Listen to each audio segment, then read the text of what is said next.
কারণ আমার মনটা খুব ভালো নেই মাননীয় স্পিকার, আমার গলাটাও ভালো না, কারণ গতকাল সারা রাত আমি ঘুমাতে পারিনি। হাওর অঞ্চলে যে বৃষ্টি হচ্ছে, যে শিলাবৃষ্টি হচ্ছে, হাওর অঞ্চলের সমস্ত ফসল তলিয়ে যাচ্ছে।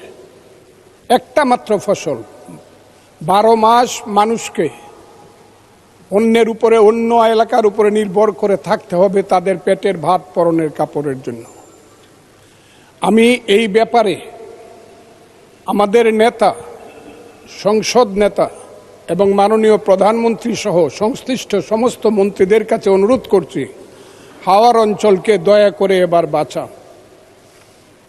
এবং প্রথমেই আমি প্রস্তাব করে নিলাম, হাওর অঞ্চলকে সঠিকভাবে বাঁচাতে হলে 35টি জেলা নিয়ে একটি হাওর মন্ত্রণালয় করতে হবে। এবং এই দাবি করে আমি আমার মহামান্য রাষ্ট্রপতির ভাষণের উপরে বক্তব্য শুরু করছি। আমি প্রথমেই শ্রদ্ধা জানাই মহান নেতা, মুক্তিযুদ্ধের ঘোষণাদানকারী, তৎকালীন মেজর, পরবর্তী সময়ের রাষ্ট্রপতি শহীদ প্রেসিডেন্ট জিয়াউর রহমানের প্রতি, আমি শ্রদ্ধা জানাই মহান নেত্রী, দেশনেত্রী বেগম খালেদা জিয়ার প্রতি, যার আহ্বানে এবং যার কারণে আমি আজকে বিএনপি করি। তিনি আজকে নাই, আমি তার আত্মার মাগফিরাত কামনা করি।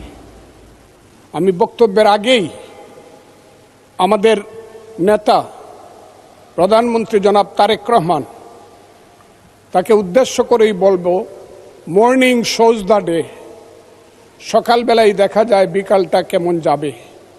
আমাদের প্রধানমন্ত্রী এই দেশের জন্য, এই দেশের উন্নয়নের জন্য প্রথম থেকেই যে কর্মসূচি নিয়ে কাজ করছেন। কালকেও যশোর থেকে উলসি খাল খনন করে তিনি এসেছেন। আমার বিশ্বাস এই দেশের মানুষের দুর্ভাগ্য দূর করে বাংলার পূর্বাকাশে নতুন সূর্য উঠবে বলে আমি বিশ্বাস করি।